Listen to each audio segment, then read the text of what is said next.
Bridge course रियाजी 21वां दिन आदात का इल्म, जिसमें आज हम समझने वाले हैं आदात की शनाख्त और लिखना, सैकड़ा अदद की पहचान और लिखना।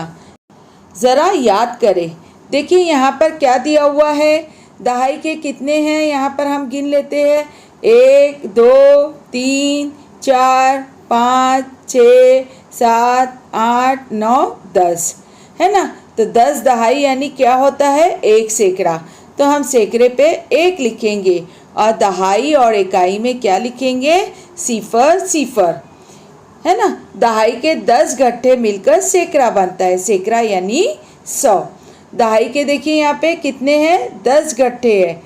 देखिए हम लिखकर बता रहे हैं दहाई के कितने गट्ठे हैं, 10। 1 2 3 4 5 6 7 8 9 और ये पूरे हैं 10, लेकिन यहाँ पे जगह कम है इसलिए हम सही से लिख नहीं पा रहे हैं।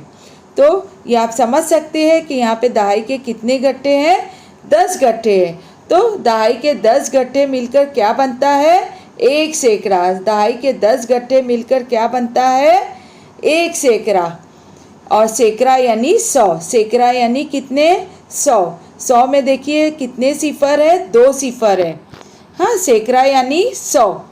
100 इस अदद को इकाई, दहाई और सैकड़े की शक्ल में लिखो, है ना। 100 इस अदद को हमें क्या करना है, इकाई, दहाई और सैकड़े की शक्ल में लिखना है। तो देखिए सैकड़े में हम क्या लिखेंगे, 1। सैकड़े में हम लिखेंगे 1। दहाई में भी सिफर लिखना है और इकाई में भी क्या लिखेंगे, सिफर। नीचे दी हुई खाली जगह पूर्ण करना है हमें। यहाँ पे देखिए, यहाँ पे लिखा है 95, 95 के बाद है 96, 96 के बाद का अदद है 97, 97 के बाद है 98 और यहाँ पे 99 लिखा हुआ है। 99 के बाद का अदद क्या है, 100। तो 100 में कितने सिफर होते हैं, 2 सिफर, 1 2, है ना। और 100 यानी कितने सैकड़े, 1 सैकड़ा। और 1 सैकड़े को क्या कहते हैं, 100। इस तरह से आपको दोनों तरीकों से याद रखना है।